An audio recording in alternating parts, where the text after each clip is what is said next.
ദൈവത്തിന്റെ അതിപരിശുദ്ധ നാമം വാഴ്ത്തപ്പെടുമാറാകട്ടെ.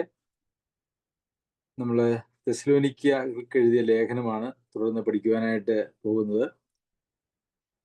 തെസ്സലോനിക്കർക്ക് എഴുതിയ ഒന്നാം ലേഖനം 1-ാം അധ്യായത്തിന്റെ ആദ്യത്തെ ചില വാക്യങ്ങൾ നമുക്ക് ഈ സമയത്ത് വായിച്ച് ധ്യാനിക്കാം. തെസ്സലോനിക്ക സഭ എന്ന് പറയുന്നത് പൗലോസ് അപ്പോസ്തലൻ സ്ഥാപിച്ചതായിട്ടുള്ള സഭയാണ്. തൻ്റെ 2-ാം മിഷണറി യാത്രയിൽ ആണ് ഈ സഭ സ്ഥാപിച്ചത്. ഇന്നത്തെ ഗ്രീസിൻ്റെ വടക്കു ഭാഗത്താണ് ഈ തെസ്സലോനിക്ക എന്ന് പറയുന്നതായിട്ടുള്ള സ്ഥലം വരുന്നത്. അതുപോലെ ഈ ലേഖനം AD 50-52 കാലഘട്ടങ്ങളിൽ എഴുതപ്പെട്ട ഒരു ലേഖനമായിട്ടാണ് പൊതുവെ അതിനെക്കുറിച്ച് കണക്കാക്കിയിട്ടുള്ളത്. പൗലോസ് അപ്പോസ്തലൻ ഈ ഒരു പ്രദേശത്ത് വളരെ ചുരുക്കം കാലം മാത്രമേ പ്രവർത്തിച്ചിട്ടുള്ളൂ എന്ന് നമുക്ക് ദൈവവചനം പരിശോധിച്ചാൽ മനസ്സിലാക്കുവാനായിട്ട് സാധിക്കും. ചില മാസങ്ങൾ, ഒരു 4 മാസത്തിൽ താഴെ മാത്രമാണ് പൗലോസ് അപ്പോസ്തലൻ ഇവിടെ പ്രവർത്തിച്ചതായിട്ട് നമുക്ക് കാണാനായിട്ട് കഴിയുന്നത്. 3 സാബത്തിൽ സിനഗോഗിൽ പ്രസംഗിച്ചു എന്ന് നമ്മൾ വായിക്കുന്നുണ്ട്. അതിനുശേഷം ജാതികളുടെ ഇടയിലും പ്രസംഗിക്കുകയും അത് അങ്ങനെ ഒരു സഭ അവിടെ രൂപപ്പെടുകയും ചെയ്തു. നമുക്ക് അതിനെക്കുറിച്ച് ചിന്തിച്ചാൽ ഒരു ദീർഘകാലമൊന്നും പൗലോസ് അപ്പോസ്തലൻ അവിടെ പ്രവർത്തിച്ചില്ല. 6 മാസത്തിൽ താഴെ മാത്രം പ്രവർത്തിച്ചതായ ഒരു സ്ഥലവും അവിടെ ഉണ്ടായതായിട്ടുള്ള ഒരു സഭയും, ആ സഭയെക്കുറിച്ച് നാം വായിക്കുമ്പോൾ വളരെ ശ്രേഷ്ഠമായ കാര്യങ്ങളാണ് നമുക്ക് കാണാനായിട്ട് കഴിയുന്നത്.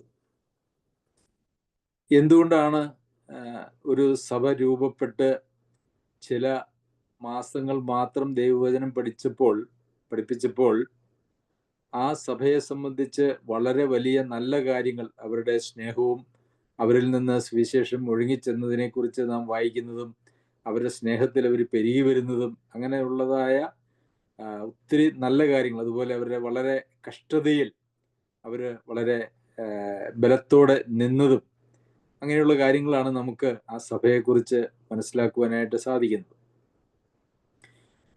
അപ്പോൾ അത് കാണിക്കുന്നത് ദൈവ ആത്മാവിൻ്റെ പ്രവർത്തനത്തിന് വിധേയപ്പെട്ട് ദൈവികമായ ശക്തി നാം പ്രാപിക്കുമ്പോൾ അത് നമുക്ക് വലിയ ഒരു ആത്മശക്തി നമ്മളിലേക്ക് വരികയും അത് നമ്മുടെ ക്രിസ്തീയ ജീവിതത്തിന് വലിയ ഒരു മുതൽക്കൂട്ടാകുകയും ചെയ്യും എന്നുള്ളതാണ്. എന്തുകൊണ്ടാണ് ഈ കാലഘട്ടത്തിലെ സഭകൾ പലപ്പോഴും അനേക വർഷങ്ങൾ ദൈവവചനം പഠിച്ചിട്ടും ഇവർക്കുണ്ടായിരുന്നതായിട്ടുള്ള ആ പ്രത്യേകതകളൊന്നും ഉണ്ടാകാത്തതെന്ന് ചോദിച്ചാൽ, അടിസ്ഥാനപരമായിട്ടുള്ള ആത്മീയ കാഴ്ചപ്പാടുകളിൽ ഒരു വലിയ വ്യത്യാസം വരേണ്ടതുണ്ട്, അതല്ലെങ്കിൽ വന്നിട്ടില്ല എന്നുള്ളതാണ്. അടിസ്ഥാനപരമായിട്ടുള്ള വിശ്വാസപരമായിട്ടുള്ള കാര്യങ്ങൾ, സമർപ്പണം മുതലായിട്ടുള്ള കാര്യങ്ങളിൽ ഒരു തിരിച്ചറിവും ആ തിരിച്ചറിവിനനുസരിച്ചിട്ടുള്ളതായ ഒരു ജീവിതവും ഉണ്ടായില്ല എങ്കിൽ ഒരിക്കലും ഈ തെസ്സലോനിക്ക സഭയിൽ ഉണ്ടായതുപോലെയുള്ള ഒരു വ്യത്യാസം ആളുകളുടെ ജീവിതത്തിലോ അല്ലെങ്കിൽ സഭയിലോ ഉണ്ടാവുക എന്ന് പറയുന്നത് പ്രയാസമാണ്. ഇവിടെ പൗലോസും സിൽവാനോസും തിമോത്തിയോസും പിതാവായ ദൈവത്തിലും കർത്താവായ യേശുക്രിസ്തുവിലുമുള്ള തെസ്സലോനിക്ക സഭയ്ക്ക് എഴുതുന്നത്, നിങ്ങൾക്ക് കൃപയും സമാധാനവും ഉണ്ടാകട്ടെ. ഇവിടെ പൗലോസ് അപ്പോസ്തലന്റെ ലേഖനം എന്നാണ് നാം ഈ തെസ്സലോനിക്ക ലേഖനത്തെ വിളിക്കുന്നതെങ്കിലും അപ്പോസ്തലൻ പറയുന്നത് ഞങ്ങൾ 3 പേരും കൂടി എന്നുള്ള ഒരു നിലയിലാണ്. അവര് ഒരു യൂണിറ്റായിട്ട് ആണ് അവര് പ്രവർത്തിക്കുന്നത് എന്ന് നമുക്ക് കാണുവാനായിട്ട് സാധിക്കും. തൻ്റെ സഹപ്രവർത്തകരുടെ പേരും കൂടി ചേർത്തിട്ടാണ് തെസ്സലോനിക്കയിലേക്ക് ഈ ലേഖനം എഴുതുന്നത് എന്നുള്ളത് വളരെ പ്രസക്തമാണ്. പൗലോസ് അപ്പോസ്തലന്റെ മനോഭാവത്തെ കാണിക്കുന്നു. താനൊരു അപ്പോസ്തലനാണ്, തൻ്റെ സഹപ്രവർത്തകർ മാത്രമാണ് സിൽവാനോസും തിമോത്തിയോസും. ആത്മീയമായിട്ടുള്ള ശുശ്രൂഷ നിലയിലും അതുപോലെ തന്നെ കൃപാവരങ്ങളുടെ കാര്യത്തിലുമൊക്കെ പൗലോസ് അപ്പോസ്തലന്റെ വിളിയേക്കാൾ വ്യത്യസ്തമായിട്ടുള്ളൊരു വിളിയാണ് സുല്യാനോസും തിമോത്തിയോസിനും ഉണ്ടായിരുന്നത്. എങ്കിൽ പോലും അവരുടെ പേര് കൂടി ഈ ലേഖനത്തിൽ ചേർക്കുന്നത് പൗലോസ് അപ്പോസ്തലന്റെ ഒരു വലിയ മനോഭാവത്തിന്റെ പ്രത്യേകതയാണ്. എന്നിട്ട് പറയുന്നത്, നിങ്ങൾക്ക് കൃപയും സമാധാനവും ഉണ്ടാകട്ടെ. നമ്മൾ ലേഖനങ്ങളൊക്കെ വായിക്കുമ്പോൾ അതിൻ്റെ ആരംഭത്തെങ്കിലും അവസാനത്തെങ്കിലും മിക്കവാറും എല്ലാ ലേഖനങ്ങളിലും അപ്പോസ്തലന്മാർ ഉപയോഗിക്കുന്നതായിട്ടുള്ള ഒരു പദമാണ് കൃപ നിങ്ങളോട് കൂടി ഇരിക്കുമാറാകട്ടെ, കൃപയും സമാധാനവും ഒക്കെ കൊണ്ട് ഇരിക്കുമാറാകട്ടെ എന്ന് പറയുന്നത്. എന്താണ് ഈ പറയുന്നതിന്? അപ്പോൾ അങ്ങനെ കൂടെ ഈ കാര്യം പറയുന്നുവെങ്കിൽ അതിന് കാര്യമായ ഒരു പ്രസക്തി ഉണ്ട് എന്നുള്ളതും നാം മനസ്സിലാക്കണം. അതല്ല എങ്കിൽ അതങ്ങനെ പറയേണ്ടതായിട്ടുള്ള ആവശ്യമില്ലല്ലോ. ഒരു ലേഖനം ആരംഭിക്കുമ്പോഴുള്ള അഭിസംബോധനയും അവസാനിപ്പിക്കുമ്പോൾ പ്രത്യേകിച്ച് എഴുതുന്നതായിട്ടുള്ള കാര്യങ്ങൾക്കും വളരെ പ്രസക്തിയുണ്ട്. അപ്പോൾ കൃപ നിങ്ങളോട് കൂടി ഇരിക്കുമാറാകട്ടെ എന്ന് പറയുമ്പോൾ എന്താണ് അതുകൊണ്ട് യഥാർത്ഥത്തിൽ അർത്ഥമാക്കുന്നത് എന്ന് നാം ചിന്തിക്കേണ്ടതും നാം അത് കൂടെ മനസ്സിലാക്കേണ്ടതും ആവശ്യമാണ്. ഇതിനു മുമ്പും നാം ചുരുക്കമായൊക്കെ അതിനെക്കുറിച്ച് ചിന്തിച്ചിട്ടുള്ളതാണ്. യഥാർത്ഥത്തിൽ ഒരു മനുഷ്യന്റെ വിശ്വാസ ജീവിതത്തിലേക്കുള്ള പ്രവേശനം പോലും കൃപയാലാണ് എന്ന് നമുക്കറിയാമല്ലോ. കൃപയാൽ വിശ്വാസം മൂലം നിങ്ങൾ രക്ഷിക്കപ്പെട്ടിരിക്കുന്നു എന്നാണ് നമ്മൾ അതിനെക്കുറിച്ച് വായിക്കുന്നത്. കൃപയാൽ വിശ്വാസം മൂലം നിങ്ങൾ രക്ഷിക്കപ്പെട്ടിരിക്കുന്നു. അപ്പോൾ നമ്മുടെ രക്ഷയ്ക്ക് മുമ്പേ തന്നെ നമ്മളിലേക്ക് വരുന്നതായിട്ടുള്ള കാര്യം ദൈവത്തിന്റെ കൃപയാണ്.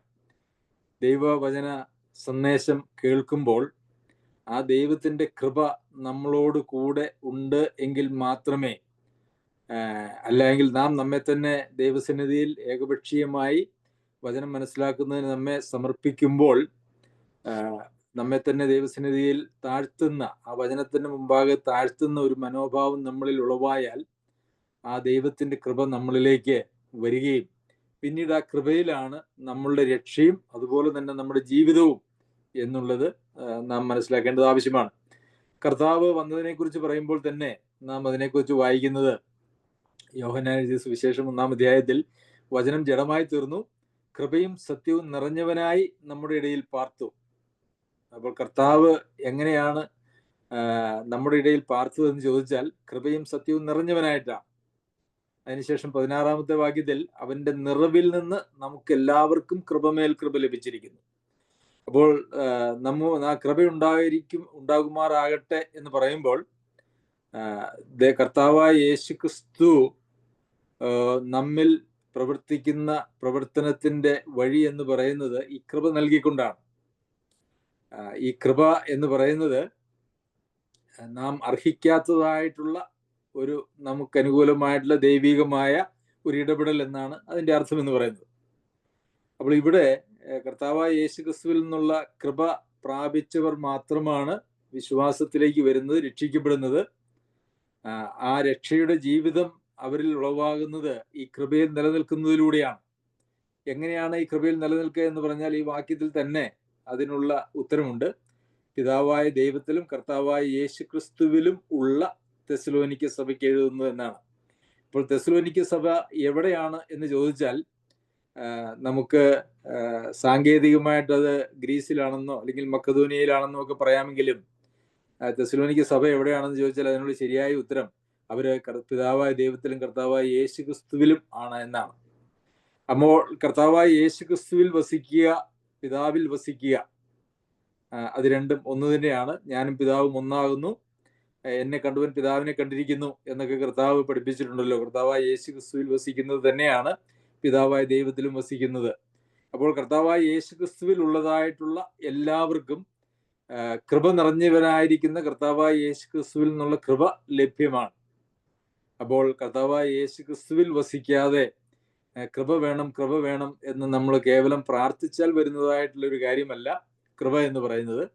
കർത്താവിൽ ആകുന്നവർക്ക്, കർത്താവിൽ വസിക്കുന്നവർക്ക് കർത്താവിലുള്ള കൃപ ലഭിക്കുന്നു എന്നുള്ളതാണ് അതിൻ്റെ യാഥാർത്ഥ്യം. ഈ കൃപയാണ് നമ്മെ അനുദിനം നടത്തുന്നത് എന്നുള്ളത് ഞാൻ നേരത്തെ സൂചിപ്പിച്ചുവല്ലോ. വിശ്വാസത്തിലേക്ക് നമ്മെ കൊണ്ടുവരുന്നതും വിശ്വാസ ജീവിതത്തിൽ നമ്മെ ശക്തിപ്പെടുത്തി നമ്മെ മുമ്പോട്ട് കൊണ്ടുപോകുന്നതും കൃപയാണ്. പൗലോസ് അപ്പോസ്തലൻ തൻ്റെ ജഡത്തിലെ ഒരു ശൂലത്തെ കുറിച്ചൊക്കെ പറഞ്ഞിട്ട് താൻ 3 വട്ടം പ്രാർത്ഥിച്ചു. അപ്പോൾ പൗലോസ് അപ്പോസ്തലന് ആ ജഡത്തിലുള്ള ശൂലം കാര്യമായ ജീവിതത്തിൽ, തൻ്റെ ജീവിതത്തിൽ കാര്യമായ പ്രശ്നങ്ങൾ ഉണ്ടാക്കുന്നുണ്ട്. അതുകൊണ്ടാണ് അതൊന്ന് മാറിക്കിട്ടേണ്ടതിന് വേണ്ടി പൗലോസ് അപ്പോസ്തലൻ പ്രാർത്ഥിക്കുന്നത്.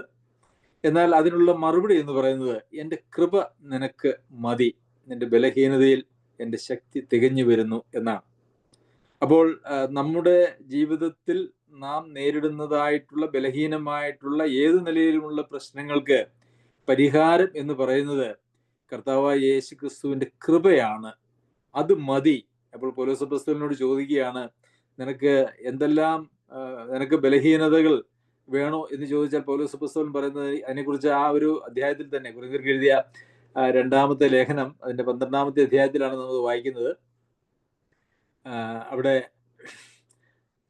അത് എന്നെ വിട്ടുപോ നീങ്ങേണ്ടതിന് ഞാൻ 3 വട്ടം കർത്താവിനോട് അപേക്ഷിച്ചു. അവൻ എന്നോട്, എൻ്റെ കൃപ നിനക്ക് മതി, എൻ്റെ ശക്തി ബലഹീനതയിൽ തികഞ്ഞു വരുന്നു എന്ന് പറഞ്ഞു. ആകയാൽ ക്രിസ്തുവിന്റെ ശക്തി എൻ്റെ മേൽ ആവസിക്കേണ്ടതിന് ഞാൻ അതിസന്തോഷത്തോടെ എൻ്റെ ബലഹീനതകൾ പ്രശംസിക്കും. അതുകൊണ്ട് ഞാൻ ക്രിസ്തുവിന് വേണ്ടി ബലഹീനത, കയ്യേറ്റം, ബുദ്ധിമുട്ട്, ഉപദ്രവം, ഞെരുക്കം എന്നിവ സഹിപ്പാൻ ഇഷ്ടപ്പെടുന്നു. അപ്പോൾ നിനക്ക് ബലഹീനതയാണോ വേണ്ടത്, അതെയോ എൻ്റെ കൃപയാണോ വേണ്ടത് എന്ന് ചോദിച്ചാൽ പൗലോസ് അപ്പോസ്തലൻ പറയും, എനിക്ക് ബലഹീനതയാണ് വേണ്ടത്, അത് സഹിക്കാനായിട്ട് ഞാൻ ഇഷ്ടപ്പെടുന്നു. കാരണം എൻ്റെ ബലഹീനതയിലാണ് ദൈവത്തിൻ്റെ കൃപ എൻ്റെ മേൽ വരികയും ദൈവിക ശക്തി എൻ്റെ മേൽ വ്യാപരിക്കുകയും ചെയ്യുന്നത്. പ്രിയമുള്ളവരെ, അതൊരു വലിയ മനോഹരമായ ഒരു ആത്മീക സത്യമാണ്. നമ്മളൊക്കെയും എന്തെങ്കിലും ബലഹീനതകൾ ഉണ്ടെങ്കിൽ അതൊക്കെ മാറിപ്പോണം, എങ്ങനെയെങ്കിലും അതിനെയൊക്കെ ഒന്ന് ഒഴിവാക്കി ജീവിക്കണം എന്നുള്ളതായ പ്രാർത്ഥനയും ഉപവാസവും ഒക്കെയാണ് പലപ്പോഴും ഉണ്ടാകുന്നത്. എന്നാൽ ദൈവം നമ്മെ കടത്തിവിടുന്നതായിട്ടുള്ള ബലഹീനമായിട്ടുള്ള വശങ്ങൾ നാം കാണുമ്പോൾ, കേൾക്കുമ്പോൾ നാം മനസ്സിലാക്കേണ്ടതായിട്ടുള്ളൊരു കാര്യം, അതൊക്കെയും ദൈവത്തിന്റെ കൃപയെ അനുഭവിക്കുവാനും ദൈവികമായ ശക്തി നമ്മളിലൂടെ വ്യാപരിച്ചിട്ട് നാം ശക്തരായി തീരുവാൻ, നമ്മളിൽ തന്നെയുള്ള ശക്തിയല്ല, ദൈവം നമുക്ക് തൻ്റെ ആത്മാവിനാൽ കൃപയാൽ നൽകുന്നതായിട്ടുള്ള ശക്തി അനുഭവിക്കുന്നതിനുള്ള ഒരു വലിയ സാധ്യതയാണ് നമ്മളുടെ മുമ്പിൽ തുറന്നിടുന്നത് എന്നുള്ളതാണ്. അതുകൊണ്ടാണ് പൗലോസ് അപ്പോസ്തലൻ പറയുന്നത്, അങ്ങനെ ബലഹീനതയും കഷ്ടവും ബുദ്ധിമുട്ടും ഒക്കെ സഹിപ്പാൻ ഞാൻ ഇഷ്ടപ്പെടുന്നു എന്ന്, അല്ലെങ്കിൽ അതിലൊക്കെ ഞാൻ പ്രശംസിക്കുമെന്ന് പറയുന്നത്. നമ്മളാരും അങ്ങനെ നമ്മുടെ ബലഹീനതകളിൽ ഞാൻ പ്രശംസിക്കുമെന്ന് പറയാറില്ല. അതിൻ്റെ ഒരേ ഒരു കാരണം എന്ന് പറയുന്നത്, നമ്മളുടെ ബലഹീനതകളിലൂടെ ദൈവം നമുക്ക് നൽകുന്നതായിട്ടുള്ള കൃപയിൽ, ആ കൃപയിലൂടെ നമുക്ക് ലഭിക്കുന്നതായിട്ടുള്ള ശക്തിയും ആസ്വദിക്കുവാനായിട്ടുള്ള ഒരു താല്പര്യമോ മനസ്സോ, അല്ലെങ്കിൽ ആ ഒരു ആത്മീയ തലത്തിലേക്ക് നാം കടക്കാത്തത് കൊണ്ടോ ആയിരിക്കും. അപ്പോൾ ഇവിടെ നിങ്ങൾക്ക് കൃപയും സമാധാനവും ഉണ്ടാകട്ടെ. അപ്പോൾ കൃപയും സമാധാനവും ഉണ്ടാകണമെങ്കിൽ കൃപയുടെ ഉറവിടമായിരിക്കുന്ന കർത്താവായ യേശു ക്രിസ്തുവിൽ നാം വസിക്കുക എന്നുള്ളതാണ്. നമുക്ക് കൃപ ലഭിക്കുന്നില്ല, നമ്മളുടെ ദൈനംദിനമുള്ള ജീവിതത്തിൽ നമ്മുടെ ബലഹീനതയിൽ നമുക്ക് കൃപ ലഭിക്കുന്നില്ല, നാം കേവലം പിറുപിറുപ്പുകാരും ഒക്കെ ആയിട്ടാണ് മാറുന്നത് എങ്കിൽ അതിൻ്റെ അർത്ഥം നാം കർത്താവായ യേശു ക്രിസ്തുവിൽ വസിക്കുന്നില്ല എന്നുള്ളത് മാത്രമാണ്. കർത്താവായ യേശു ക്രിസ്തുവിലാണ് നാം വസിക്കുന്നുവെങ്കിൽ ആ യേശു ക്രിസ്തുവിലുള്ള കൃപയ്ക്ക് നാം തീർച്ചയായിട്ടും പങ്കാളികളാണ്. കൃപ നമ്മെ ശിക്ഷിച്ചു വളർത്തുന്നു എന്നൊക്കെ തിമോത്തിയോസിന് എഴുതിയ ലേഖനത്തിൽ നാം വായിക്കുന്നുവല്ലോ. ദൈവം നമുക്ക് നൽകുന്നതായുള്ള കൃപ നമ്മെ ശക്തിപ്പെടുത്തുന്നു എന്നുള്ളത് പല നിലയിലാണ്. അത് ഒരുപക്ഷെ നമ്മെ ശിക്ഷിക്കേണ്ടതായിട്ടുള്ള മേഖലകളിൽ നമ്മെ ശിക്ഷിച്ച് നമ്മെ വളർത്തുന്നതും ഇതേ കൃപ തന്നെയാണ്. നമ്മെ ശക്തിപ്പെടുത്തുന്നത് പോലെ തന്നെ അതും നമ്മുടെ ജീവിതത്തിൽ നമുക്ക് അനുഭവിക്കുവാനായിട്ട് കഴിയും. പിന്നെ കൃപയും സമാധാനവും നിങ്ങളോടുകൂടെ ഉണ്ടാകട്ടെ എന്നാണ്. കൃപയും സമാധാനവും ഉണ്ടാകട്ടെ. അപ്പോൾ കൃപ ലഭിക്കുന്നവർക്ക് മാത്രമാണ് ഈ സമാധാനവും ഉണ്ടാകുന്നത്. അത് അതിൻ്റെ ഒരു തുടർച്ചയാണെന്ന് നമുക്ക് കാണാം. പൗലോസ് അപ്പോസ്തലന്റെ കാര്യത്തിൽ നമുക്ക് ആ ഒരു കാര്യം നമുക്ക് കാണുവാനായിട്ട് കഴിയും. തൻ്റെ ആ ഒരു ശൂലം നീങ്ങുന്നതിന് വേണ്ടി താൻ 3 വട്ടം പ്രാർത്ഥിച്ചു. അതിൻ്റെ അർത്ഥം താൻ അസ്വസ്ഥനായിരുന്നു എന്നുള്ളതാണ്. എന്നാൽ കൃപ മതി എന്ന് പറഞ്ഞ് ആ കൃപയും അതിലൂടെയുള്ള ശക്തിയും പ്രാപിച്ചപ്പോൾ അതിനെക്കുറിച്ച് പറയുന്നത്, ഞാൻ അതിസന്തോഷത്തോടെ എൻ്റെ ബലഹീനതകളിൽ പ്രശംസിക്കുമെന്നാണ്. തൻ്റെ അസ്വസ്ഥത ഒരു സന്തോഷവും സമാധാനവുമായിട്ട് തൻ്റെ ജീവിതത്തിൽ മാറി എന്ന് നമുക്ക് കാണുവാനായിട്ട് കഴിയും. അതുകൊണ്ട് ഈ കൃപ, ഈ സമാധാനം എന്ന് പറയുന്നത് നാം അനുഭവിക്കുന്നതായിട്ടുള്ള കൃപയോട് നേരിട്ട് ബന്ധപ്പെട്ടിരിക്കുന്നതായ കാര്യമാണ്. ശരി, നമുക്ക് അടുത്ത വാക്യങ്ങളിലേക്ക് വരാം. ഞങ്ങളുടെ പ്രാർത്ഥനയിൽ നിങ്ങളെ സ്മരിച്ചുകൊണ്ട് നിങ്ങളുടെ വിശ്വാസത്തിന്റെ വേലയും സ്നേഹപ്രയത്നവും നമ്മുടെ കർത്താവായ യേശുക്രിസ്തുവിനെ കുറിച്ചുള്ള പ്രത്യാശയുടെ സ്ഥിരതയും ഇടവിടാതെ നമ്മുടെ ദൈവവും പിതാവുമായവന്റെ സന്നിധിയിൽ ഓർത്ത് ഞാൻ നിങ്ങൾക്കെല്ലാവർക്കും വേണ്ടി എപ്പോഴും ദൈവത്തിന് സ്തോത്രം ചെയ്യുന്നു. അപ്പോൾ തെസ്സലോനിക്ക സഭയെ സംബന്ധിച്ച പൗലോസ് അപ്പോസ്തലന്റെ പരിചയം എന്ന് പറയുന്നത് ചില മാസങ്ങൾ മാത്രമേ ഉള്ളൂവെങ്കിലും പൗലോസ് അപ്പോസ്തലന് അവരുടെ ജീവിതത്തിന്റെ, ആത്മീക ജീവിതത്തിന്റെ, അല്ലെങ്കിൽ അവരുടെ ജീവിതത്തിന്റെ പല മേഖലകളെ കുറിച്ചും ഓർത്ത് എപ്പോഴും ദൈവത്തിന് സ്തോത്രം ചെയ്യുവാനായിട്ടുള്ള വിഷയങ്ങളുണ്ട് എന്നുള്ളതാണ്. തെസ്സലോനിക്ക സഭയെ കുറിച്ച് ഓർക്കുമ്പോൾ പൗലോസ് അപ്പോസ്തലന്, പ്രത്യേകിച്ച് ഈ 1-ാമത്തെ ലേഖനം എഴുതുമ്പോൾ പൗലോസ് അപ്പോസ്തലന് സ്തോത്രം ചെയ്യാനായിട്ടുള്ളതല്ലാതെ പ്രത്യേകിച്ച് ഒരു പരാതികളും അവരെ കുറിച്ച് ഇല്ല എന്നുള്ളത് നമുക്ക് കാണുവാനായിട്ട് കഴിയും. 2-ാമത്തെ ലേഖനം എഴുതുമ്പോൾ അവിടെ ഒരുപക്ഷെ അധ്വാനിക്കാതെ നടക്കുന്നതായിട്ടുള്ള ചില ആളുകളെ കുറിച്ച് ഒരു നിയന്ത്രണം അല്ലെങ്കിൽ ഒരു നിർദ്ദേശം കൊടുക്കുന്നതായിട്ട് നമുക്ക് കാണുവാനായിട്ട് കഴിയും. അതല്ലാതെ നമുക്ക് കൊരിന്ത്യ സഭയെ കുറിച്ചോ ഒന്നും എഴുതുന്നത് പോലെയുള്ള പരാതികളോ പ്രശ്നങ്ങളോ ഒന്നും ഈ തെസ്സലോനിക്ക സഭയെ കുറിച്ച് പറയുന്നില്ല. നല്ല കാര്യങ്ങളാണ് മിക്കവാറും എല്ലാം പറയുന്നത്. ഇന്നത്തെ ഒരു പ്രത്യേകത എന്ന് പറഞ്ഞാൽ, ഇന്ന് അനേക സഭകളെ കുറിച്ച് നാം ചിന്തിക്കുമ്പോൾ സഭകളിലെ പ്രശ്നങ്ങളും പ്രയാസങ്ങളും ഒക്കെ അവര് കൊരിന്ത്യ സഭയെ കാണിച്ചാണ് അതിൽ ഒരു ന്യായീകരണവും അല്ലെങ്കിൽ നീതീകരണവും അല്ലെങ്കിൽ ആശ്വാസവും പ്രാപിക്കുന്നത് എന്ന് നമുക്ക് കാണാം. പ്രിയമുള്ളവരെ, നാം ഏതെങ്കിലും ഒരു തെറ്റായിട്ടുള്ള മാതൃകയുള്ള വ്യക്തികളെയോ സഭയോ അല്ല നമുക്ക് മാതൃകയായിട്ട് എടുക്കേണ്ടത്. അതെങ്ങനെയാണ് നമുക്ക് മാതൃകയായിട്ട് എടുക്കാനായിട്ട് കഴിയുക? എന്നാൽ ഫിലിപ്പി സഭയെക്കുറിച്ചോ തെസ്സലോനിക്ക സഭയെക്കുറിച്ചോ ഒക്കെയുള്ള മാതൃകകളാണ് നാം എടുക്കേണ്ടത്. പ്രശ്നങ്ങൾ ഉണ്ടാകുവാനായിട്ടുള്ള അനുവാദമല്ല, ആ പ്രശ്നങ്ങളൊന്നും ഉണ്ടാവരുത് എന്നുള്ള കർശന നിർദ്ദേശമാണ് അപ്പോസ്തലൻ കൊരിന്ത്യർക്ക് ലേഖനം എഴുതുമ്പോൾ ആ ലേഖനങ്ങളിലൊക്കെയും കാണിച്ചിരിക്കുന്നത്. അതുകൊണ്ട് നമുക്ക് ഏതെങ്കിലും ഒരു ബൈബിളിലുള്ള സഭയാണെങ്കിൽ പോലും ആ സഭയുടെ തെറ്റായിട്ടുള്ള കാര്യങ്ങളെ മാതൃകയാക്കാനല്ല, അവസ്ഥകളെ മാതൃകയാക്കാനല്ല, അതിൽ ന്യായീകരണം കണ്ടെത്തുവാനായിട്ടല്ല. നാമും എന്തെങ്കിലും കുറവുകൾ ഉണ്ടെങ്കിൽ, പരാജയങ്ങൾ ഉണ്ടെങ്കിൽ അതൊക്കെയും തിരുത്തപ്പെട്ട് നാമും മാതൃകയുള്ള സഭകളായി തെസ്സലോനിക്ക സഭയെ പോലെ ഫിലിപ്പി സഭയെ പോലെ ഒക്കെ ആയി തീരുക എന്നുള്ളതാണ് സഭയായിട്ട് നമ്മെ സംബന്ധിക്കുന്ന നമ്മുടെ ആഗ്രഹം എന്ന് പറയുന്നത്. അപ്പോൾ ഇവിടെ ഈ തെസ്സലോനിക്ക സഭയെ കുറിച്ച് 3 പ്രധാന കാര്യങ്ങളാണ് പൗലോസ് അപ്പോസ്തലൻ താൻ ദൈവത്തിന് നന്ദി പറയുന്നതിന് കാരണമായി പറഞ്ഞിരിക്കുന്നത്. ഒന്ന്, അവരുടെ വിശ്വാസത്തിന്റെ വേല. വിശ്വാസത്തിന്റെ വേല എന്ന് പറഞ്ഞാൽ അതിന്റെ അർത്ഥം അവരുടെ വിശ്വാസം അവരുടെ പ്രവർത്തന തലത്തിലേക്ക് മാറ്റപ്പെട്ടു, അല്ലെങ്കിൽ വിശ്വാസം പ്രവൃത്തികളിലൂടെ വെളിപ്പെട്ടു എന്നുള്ളതാണ്. വിശ്വാസത്തിന് എപ്പോഴും ഒരു പ്രവൃത്തിയുണ്ട്. ഒരു ചെറിയ കുഞ്ഞു മുതൽ നമുക്കറിയാം, ഒരു ചെറിയ കുഞ്ഞ് തൻ്റെ അപ്പനെയും അമ്മയെയും വിശ്വസിക്കുമ്പോൾ ആ വിശ്വാസം എന്ന് പറയുന്നത് അവരെ സമ്പൂർണമായി ആ അപ്പൻ്റെയും അമ്മയുടെയും സുരക്ഷിതത്വത്തിലും ആശ്രയത്വത്തിലും വസിക്കുവാനായിട്ട് അവരെ പ്രേരിപ്പിക്കുന്നു എന്നുള്ളതാണ്. നാം ദൈവത്തിൽ യഥാർത്ഥമായി ഹൃദയപൂർവ്വം വിശ്വസിക്കുന്നുവെങ്കിൽ ആ ദൈവത്തിലുള്ള സമ്പൂർണമായ ആശ്രയവും സമർപ്പണവും, അതുപോലെ തന്നെ ആ ദൈവം ഞാൻ പോകേണ്ടുന്നതായിട്ടുള്ള വഴിയിൽ എന്നെ നടത്തും, അതുപോലെ തന്നെ എന്നെ നടത്തുന്നതായിട്ടുള്ള വഴികളിൽ നാം സംതൃപ്തരുമായിരിക്കും എന്നുള്ളത് നാം മനസ്സിലാക്കണം. അത് ഒരു വിശ്വാസത്തിന്റെ, ശരിയായ ഒരു വിശ്വാസത്തിന്റെ പ്രത്യേകതയാണ്. ഞാൻ ദൈവത്തിൽ വിശ്വസിക്കുന്നു, കർത്താവിൽ വിശ്വസിക്കുന്നു എന്ന് പറയുകയും എന്നാൽ നമ്മുടെ ജീവിത സാഹചര്യങ്ങളിലൂടെ നാം കടന്നു പോകുമ്പോൾ പിറുപിറുക്കുകയും ചെയ്യുന്നുവെങ്കിൽ നമ്മളിലുള്ള വിശ്വാസം ശരിയായിട്ടുള്ളൊരു വിശ്വാസമല്ല. നമുക്കറിയാം, ഇസ്രായേൽ മക്കളെ ദൈവം ഏതെല്ലാം അത്ഭുതകരമായ വഴിയിലൂടെയാണ് വിടുവിച്ച് കനാൻ ദേശത്തേക്ക് കൊണ്ടുപോകുവാനായിട്ട് യാത്ര തിരിച്ചത്. ചെങ്കടൽ കടന്ന് അവര് ദൈവത്തിന് സ്തുതി പാടുകയും ഒക്കെ ചെയ്തു. പക്ഷെ അവരുടെ ജീവിതത്തിൽ ചില താൽക്കാലികമായിട്ടുള്ള പ്രശ്നങ്ങൾ വന്നപ്പോൾ അവര് ദൈവത്തിൽ വിശ്വസിക്കുകയല്ല, മറിച്ച് അവിശ്വസിക്കുകയാണ് ചെയ്തത്. അവർ പിറുപിറുപ്പുകാരായി തീർന്നു എന്ന് നമുക്ക് കാണുവാനായിട്ട് കഴിയും. അപ്പോൾ വിശ്വാസം ഉണ്ടാകുക എന്ന് പറയുന്നത് അത് ആ വിശ്വാസത്തിൽ നിലനിൽക്കുക എന്നുള്ളത് പ്രാധാന്യമാണ്. അത് മാത്രവുമല്ല, ആ വിശ്വാസത്തിൽ ഒരു സമ്പൂർണമായ സമർപ്പണവും അതിൽ ഉൾപ്പെട്ടിട്ടുണ്ട്, ആശ്രയവും ഉൾപ്പെട്ടിട്ടുണ്ട്. അതുപോലെ തന്നെ നാം പ്രതിസന്ധികളെ അഭിമുഖീകരിക്കുമ്പോൾ ആണ് യഥാർത്ഥത്തിൽ ആ വിശ്വാസത്തിന്റെ പരിശോധന നമുക്ക് സംഭവിക്കുന്നത്.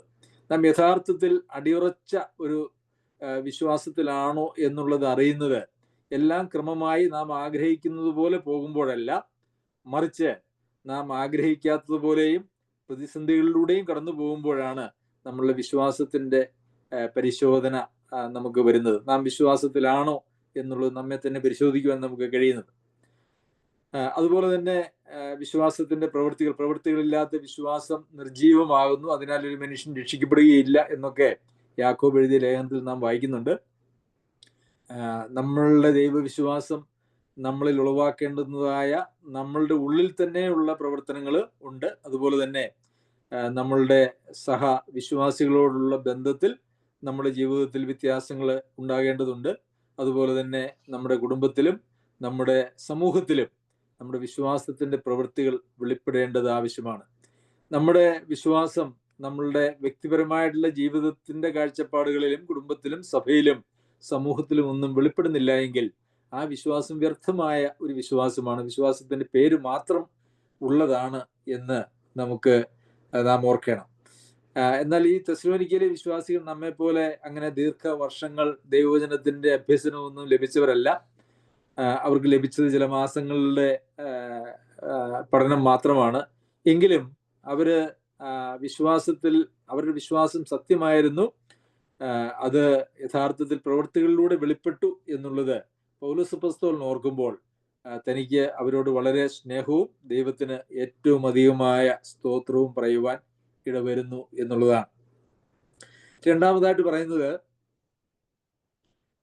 നിങ്ങളുടെ വിശ്വാസത്തിന്റെ വിലയും സ്നേഹപ്രയത്നവും. അപ്പോൾ സ്നേഹം എന്ന് പറയുന്നത്, അവരുടെ സ്നേഹം എന്ന് പറയുന്നത് അതും അവരുടെ പ്രവൃത്തികളിലൂടെ വെളിപ്പെട്ടിട്ടുണ്ട് എന്നുള്ളതാണ്. സ്നേഹം വാക്കിനാലും നാവിനാലും അല്ല, മറിച്ച് പ്രവൃത്തിയിലും സത്യത്തിലുമാണ് നാം സ്നേഹിക്കേണ്ടത് എന്ന് നാം വായിക്കുന്നുണ്ടല്ലോ. പ്രിയമുള്ളവരെ, സ്നേഹം എന്ന് പറയുന്നത് കാണുമ്പോൾ കെട്ടിപ്പിടിക്കുന്നതിലും അല്ല എങ്കിൽ തമ്മിൽ കുറച്ചു നേരം ഇരുന്ന് സംസാരിക്കുന്നതിലും മാത്രം ഒതുക്കുന്നതായിട്ടുള്ള ഒരു പരിപാടിയായിട്ടാണ് ഇന്ന് ലോകത്തിലിരിക്കുന്നത്. എന്നാൽ സ്നേഹം എന്ന് പറയുന്നത് അത് സ്നേഹത്തിന് ഒരു പ്രവൃത്തിയുണ്ട്, അതിനകത്തൊരു പ്രയത്നമുണ്ട്. അത് എന്താണ് എന്നുള്ളത് വിശദമായിട്ട് പൗലോസ് അപ്പോസ്തലൻ കൊരിന്ത്യർക്ക് ലേഖനം എഴുതുമ്പോൾ 1-ാം ലേഖനം 13-ാം അധ്യായത്തിൽ നമുക്ക് കാണുവാനായിട്ട് കഴിയും. സ്നേഹത്തിന്റെ പ്രവൃത്തികൾ എന്തെല്ലാമാണ്. നാം അത് ഇതിനു മുമ്പും പലവട്ടം വായിക്കുകയും പഠിക്കുകയും ചെയ്തിട്ടുള്ളതാണ് എന്നുള്ളത് കൊണ്ട് അതിലേക്ക് നാം കടക്കുന്നില്ല. 1 കൊരിന്ത്യർ 13-ാം അധ്യായത്തിൽ കാണുന്നതായിട്ടുള്ള പ്രത്യേകതകൾ ഇല്ലാത്തതായിട്ടുള്ള സ്നേഹം എന്ന് പറയുന്നത് വ്യാജമായിട്ടുള്ള ഒരു സ്നേഹമാണ്. അല്ലെങ്കിൽ അത് വെറും ഉപരിപ്ലവമായ ചില പ്രീതികളോ അല്ലെങ്കിൽ താൽക്കാലികമായിട്ടുള്ള ചില അഡ്ജസ്റ്റ്മെന്റുകളോ മാത്രമാണ്. അതിനെക്കുറിച്ച് നിങ്ങളുടെ സ്നേഹം നിർവ്യാജമായിരിക്കട്ടെ, വിശ്വാസം നിർവ്യാജമായിരിക്കട്ടെ എന്ന് പറയുന്ന പോലെ തന്നെ സ്നേഹവും നിർവ്യാജമായിരിക്കട്ടെ എന്ന് നമ്മൾ കാണുന്നുണ്ട്. അപ്പോൾ വ്യാജമായിട്ടുള്ള സ്നേഹം ലോകത്തിലുണ്ട്. ആ വ്യാജമായിട്ടുള്ള സ്നേഹത്തിന് യാതൊരു പ്രയത്നവും ഉണ്ടായിരിക്കുകയില്ല. അത് കണ്ട് ലോഹ്യം പറഞ്ഞ് പിരിഞ്ഞ് പ്രത്യേകിച്ച് ഒരു പ്രവർത്തനവും ആ സ്നേഹം ഉളവാക്കുന്നില്ല. എന്നാൽ പ്രവൃത്തികൾ ഉളവാക്കുന്നതായിട്ടുള്ള സ്നേഹമാണ്. ആ സ്നേഹത്തിന്റെ ഏറ്റവും ആത്യന്തികമായി ഉണ്ടാകുന്നതായിട്ടുള്ള പ്രവൃത്തി എന്ന് പറയുന്നത് തൻ്റെ സഹോദരങ്ങൾക്ക് വേണ്ടി ജീവൻ വെച്ചു കൊടുക്കുക എന്ന് പറയുന്നതായ ആ സ്നേഹമാണ്. പലപ്പോഴും സഹോദരന്മാർക്ക് വേണ്ടി ജീവൻ വെച്ചു കൊടുക്കുക എന്നുള്ളത് അവിടെ ഇരിക്കട്ടെ, സഹോദരന്മാരെ സ്നേഹിക്കുന്നതിനും സഹോദരന്മാർക്ക് അവരെ പരിഗണിക്കുന്നതിനും അവരെ ശ്രേഷ്ഠമായി കരുതുന്നതിനും അന്യോന്യം കീഴടങ്ങിയിരിക്കുന്നതിനും ഒന്നും കഴിയാത്തതായിട്ടുള്ള ഒരു സ്നേഹം ആണ് ഇന്ന് സമൂഹങ്ങളിൽ അല്ലെങ്കിൽ സഭകളിൽ പൊതുവെ കാണപ്പെടുന്നത്. അങ്ങനെയുള്ള സ്നേഹമൊന്നും സ്നേഹമല്ല എന്ന് നമുക്കറിയാമല്ലോ. സഹോദരന്മാരുടെ ആവശ്യങ്ങളിൽ കൂട്ടായ്മ കാണിക്കാൻ കഴിയാത്തതായിട്ടുള്ള ഒരു സ്നേഹവും സ്നേഹമല്ല. സഹോദരന്മാരെ ശ്രേഷ്ഠമായി കാണാൻ കഴിയാത്തതായിട്ടുള്ള ഒരു സ്നേഹവും സ്നേഹമല്ല. അന്യോന്യം കീഴടങ്ങിയിരിക്കുവാൻ കഴിയാത്തതായിട്ടുള്ള സ്നേഹവും ഒരിക്കലും ഒരു സ്നേഹവുമല്ല. ഞാൻ നേരത്തെ കൃപയെക്കുറിച്ച് സൂചിപ്പിച്ചുവല്ലോ. കൃപ ദൈനംദിനം നമ്മുടെ ജീവിതത്തിന്റെ അവസാന നാളുകൾ, അവസാന നിമിഷം വരെ നമ്മളിൽ ഉണ്ടാകേണ്ടതാണ് എന്ന് ഞാൻ സൂചിപ്പിച്ചിരുന്നു. ഈ കൃപ നമുക്ക് ലഭിക്കുന്നത് പ്രധാനമായും ദൈവസന്നിധിയിൽ നാം നമ്മെ തന്നെ കീഴടക്കുമ്പോഴാണ്, അല്ലെങ്കിൽ ദൈവത്തിൻ്റെ കർത്തൃത്വത്തിൻ്റെ കീഴിൽ നാം നിലനിൽക്കുമ്പോഴാണ്, അങ്ങനെ കർത്തൃത്വത്തിൻ്റെ കീഴിൽ, കർത്താവായ യേശുക്രിസ്തുവിൻ്റെ കർത്തൃത്വത്തിൻ്റെ കീഴിലാണ് നാം നിലനിൽക്കുന്നതെങ്കിൽ നമ്മൾ സ്വാഭാവികമായിട്ടും നമ്മളുടെ മേൽ വെച്ചിരിക്കുന്നതായിട്ടുള്ള അധികാരങ്ങൾക്കും നാം കീഴ്പ്പെട്ടിരിക്കും. അത് കൃപ ലഭിക്കുന്നതിന് ഏറെ ആവശ്യമുള്ളതായ കാര്യമാണ്. ദൈവം താഴ്മയുള്ളവർക്ക് കൃപ നൽകുന്നു, നിഗളികളോട് എതിർത്ത് നിൽക്കുന്നു എന്നാണ് നാം വായിക്കുന്നത്. അപ്പോൾ ഒരു സഭയുടെ പശ്ചാത്തലത്തിൽ അന്യോന്യം കീഴടങ്ങിയിരിക്കുക എന്ന് പറയുന്നത് കൃപ ലഭിക്കുന്നതിന് ആവശ്യമാണ്. ഒരു കുടുംബത്തിൽ മക്കൾ മാതാപിതാക്കന്മാർക്ക് കീഴടങ്ങിയിരിക്കുക, അനുസരിക്കുക എന്ന് പറയുന്നത് കൃപ ലഭിക്കുന്നതിന് ആവശ്യമാണ്. ഒരു ഭാര്യ ഭർത്താവിന് കീഴടങ്ങിയിരിക്കുക എന്ന് പറയുന്നത് അവിടെ ഭാര്യമാർക്ക് കൃപ ലഭിക്കുന്നതിന് ആവശ്യമാണ്. അതുപോലെ തന്നെ മൂപ്പന്മാർക്ക് ഇളയവർ കീഴടങ്ങിയിരിക്കുക എന്ന് പറയുന്നത് അവിടെയും കൃപ ലഭിക്കുന്നതിന് ആവശ്യമാണ്. അപ്പോൾ ഇതൊന്നും നമുക്ക് മനസ്സില്ല, എന്നാൽ നമുക്ക് കൃപ വേണം എന്ന് നാം പറഞ്ഞാൽ അങ്ങനെ ലഭിക്കുന്നതായിട്ടുള്ള ഒരു കാര്യമല്ല കൃപ എന്നുള്ളതും നാം ഓർക്കേണ്ടത് ആവശ്യമാണ്. അപ്പോൾ വിശ്വാസത്തിന്റെ വിലയും സ്നേഹത്തിന്റെ പ്രയത്നവും അവിടെയും സ്നേഹം പ്രവൃത്തികളിലൂടെ വെളിപ്പെട്ടിരിക്കുന്നു എന്നുള്ളതാണ്. അതുപോലെ തന്നെ നമുക്ക് മൂന്നാമതായിട്ട് കാണാൻ കഴിയുന്നത് പ്രത്യാശയുടെ സ്ഥിരത. ഞാൻ നേരത്തെ സൂചിപ്പിച്ചുവല്ലോ, വലിയ വിശ്വാസത്തെ പ്രതി വലിയ പ്രതിസന്ധിയിലൂടെയാണ്, കഷ്ടങ്ങളിലൂടെയാണ്, പീഡനങ്ങളിലൂടെയാണ് ഈ തെസ്സലോനിക്ക സഭ കടന്നു പോകുന്നത്. എന്നാൽ അവരുടെ കർത്താവായ യേശുക്രിസ്തുവിനെ കുറിച്ചുള്ള പ്രത്യാശ സ്ഥിരമാണ്. എന്ത് കഷ്ടങ്ങളിലൂടെ കടന്നു പോയാലും അവർ ആ പ്രത്യാശയിൽ നിന്ന് ഇളകുന്നില്ല, അതിൽ സ്ഥിരപ്പെട്ടിരിക്കുന്നു എന്ന് നമുക്ക് കാണാം. ഈ എബ്രായ ലേഖനത്തിൽ അവരോട് പൗലോസ് അപ്പോസ്തലൻ പറയുന്നത്, നിങ്ങളുടെ ആ സ്ഥിരത വിട്ട് അവർ പോകുന്ന ഒരു സന്ദർഭം വന്നു. അവര് യഹൂദന്മാരിൽ നിന്നുള്ളതായ കഷ്ടങ്ങളും പീഡനങ്ങളും ഒക്കെ സഹിച്ചപ്പോൾ അവര് വിശ്വാസം വിട്ട് യഹൂദ പാരമ്പര്യത്തിലേക്ക് പോകുവാനായിട്ട് തുനിഞ്ഞപ്പോൾ എഴുതിയതായ ഒരു ലേഖനമാണ് എബ്രായർക്ക് എഴുതിയ ലേഖനം. അവര് ഒത്തിരിയേറെ കഷ്ടം സഹിച്ചു, അവരവരുടെ സ്വത്തുക്കളുടെ അപഹാരം സഹിച്ചു, അങ്ങനെ പല നിലയിലുള്ള കഷ്ടം സഹിച്ചുവെങ്കിലും അവസാനം അവര് പിന്മാറ്റത്തിലേക്ക് പോകുന്നതായ ഒരു സാഹചര്യം നമുക്ക് ആ ലേഖനത്തിന്റെ പശ്ചാത്തലത്തിൽ കാണുവാനായിട്ട് സാധിക്കും.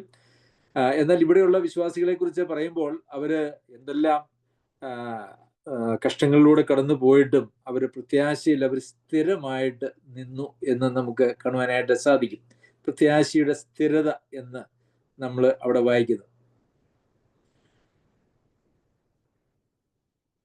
പ്രിയമുള്ളവരെ, നാം പലപ്പോഴും നമ്മളുടെ ജീവിതത്തിൽ ഈ പ്രത്യാശയുടെ സ്ഥിരത ഉള്ളവരാണോ എന്ന് ആലോചിക്കേണ്ടത് ആവശ്യമാണ്. നമ്മൾ പലപ്പോഴും പെട്ടെന്ന് ഇളകി പോകുന്നതായിട്ടുള്ള ഒരു മനോഭാവം നമ്മളിലുണ്ട്. അത് നമ്മളുടെ വിശ്വാസത്തിൻ്റെയും അതുപോലെ തന്നെ സ്നേഹത്തിൻ്റെയും അതുപോലെ തന്നെ പ്രത്യാശയുടെയും ഒരു അഭാവമാണ് അവിടെ നമുക്ക് കാണുവാനായിട്ട് സാധിക്കുന്നത്. എന്തു വന്നാലും ആ പ്രത്യാശയിൽ നിന്ന് ഇളകുകയില്ല. അതാണല്ലോ പൗലോസ് അപ്പോസ്തലൻ റോമർക്ക് ലേഖനം എഴുതുമ്പോൾ ഈ ലോകത്തിലുള്ളതിന്, ഇപ്പോഴുള്ളതിനോ വരുവാനുള്ളതിനോ, അങ്ങനെ പൗലോസ് അപ്പോസ്തലൻ കുറച്ച് ലിസ്റ്റ് പറയുന്നുണ്ട്. ഇതൊന്നും കർത്താവായ യേശുക്രിസ്തുവിലുള്ള ദൈവസ്നേഹത്തിൽ നിന്നും എന്നെ വേർപിരിക്കുവാൻ കഴിയുകയില്ല എന്ന് ഞാൻ ഉറച്ചിരിക്കുന്നു. എന്ത് വന്നാലും, ജീവൻ പോകേണ്ടി വന്നാലും, എന്ത് നഷ്ടങ്ങളും കഷ്ടങ്ങളും വന്നാലും ഈ പ്രത്യാശയിൽ നിന്ന് ഞാൻ വിട്ടുപോകുകയില്ല. അതാണ് നമ്മളിൽ ഉണ്ടാവേണ്ടതായിട്ടുള്ള മനോഭാവം എന്ന് പറയുന്നത്. അപ്പോൾ ഇവരെ 3 കാര്യങ്ങളെക്കുറിച്ച് നാം കണ്ടു. ഈ 3 കാര്യങ്ങൾ ഈ കൊരിന്ത്യർക്ക് ലേഖനം എഴുതുമ്പോൾ പൗലോസ് അപ്പോസ്തലൻ അതിന്റെ 13-ാമത്തെ അധ്യായത്തിൽ പറയുന്നുണ്ട്. അതിന്റെ 13-ാം അധ്യായം 13-ാം വാക്യത്തിൽ, ആകയാൽ വിശ്വാസം, പ്രത്യാശ, സ്നേഹം ഈ 3 നിലനിൽക്കുന്നു, ഇവയിൽ വലിയതോ സ്നേഹം തന്നെ.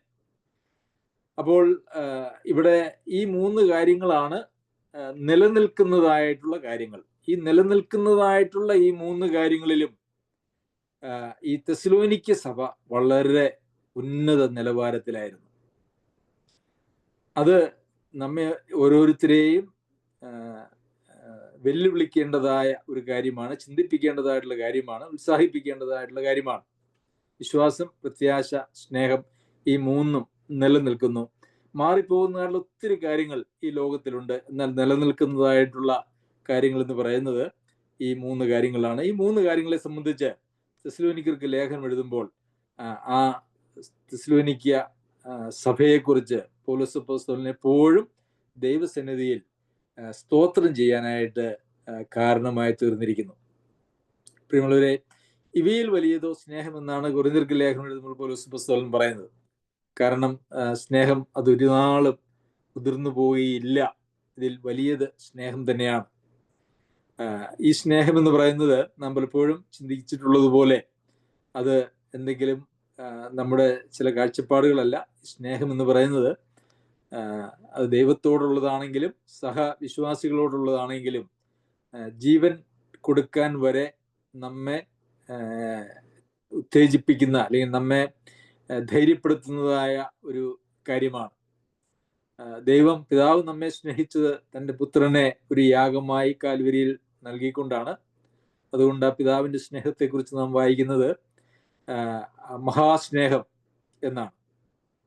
ആ പിതാവിൻ്റെ സ്നേഹമാണ് യഥാർത്ഥത്തിൽ തൻ്റെ ആത്മാവിനാൽ നമ്മളുടെ ഹൃദയങ്ങളിലേക്ക് പകർന്നിരിക്കുന്നത്. ദൈവസ്നേഹം തൻ്റെ ആത്മാവിനാൽ നമ്മളുടെ ഹൃദയങ്ങളിലേക്ക് പകർന്നിരിക്കുന്നു എന്നുള്ളത് നാം റോമർക്ക് എഴുതിയ ലേഖനം 5-ാം അധ്യായത്തിൽ വായിക്കുന്നുണ്ട്. ആ പിതാവിൽ നിന്ന് തൻ്റെ ആത്മാവിനാൽ നമ്മുടെ ഹൃദയങ്ങളിലേക്ക് പകരപ്പെട്ടതായ സ്നേഹമാണ് എങ്കിൽ, അതാണ് നമ്മെ നയിക്കുന്നതെങ്കിൽ, നാം ദൈവനാമത്തിന് വേണ്ടിയും അതുപോലെ തന്നെ സഹവിശ്വാസികൾക്ക് വേണ്ടിയും ഏത് കഷ്ടവും നഷ്ടവും എന്ത് പീഡനവും ഈവൻ ജീവൻ പോലും നഷ്ടപ്പെടുത്തുവാൻ തയ്യാറുള്ള ആളുകളായിട്ട് നാം ജീവിക്കും. പ്രിയമുള്ളവരെ, ഒരു വലിയ ചോദ്യം നമ്മുടെ മുമ്പിലുണ്ട്. നമ്മളിലുള്ളതായ ദൈവസ്നേഹം അത് ഒരു യാഥാർത്ഥ്യമാണോ, അതോ അത് ഒരു വ്യാജമായിട്ടുള്ള ഒരു സ്നേഹമാണോ? ദൈവം നമ്മെ സഹായിക്കട്ടെ. ദൈവവചനത്തിൻ്റെ പഠനം നമ്മെ വലിയ ആത്മീയമായിട്ടുള്ള തലങ്ങളിലേക്കും അതുപോലെ ദൈവവുമായിട്ടുള്ള ദൈവേഷം ചെയ്യുന്നതിലേക്കും ദൈവത്തിന് പ്രയോജനകരമായി, ദൈവസഭയ്ക്ക് പ്രയോജനകരമായി ജീവിക്കുന്നതിലേക്കും നമ്മെ നയിക്കുമാറാകട്ടെ. അവൻ്റെ അതിപരിശുദ്ധ നാമം വാഴ്ത്തപ്പെടട്ടെ.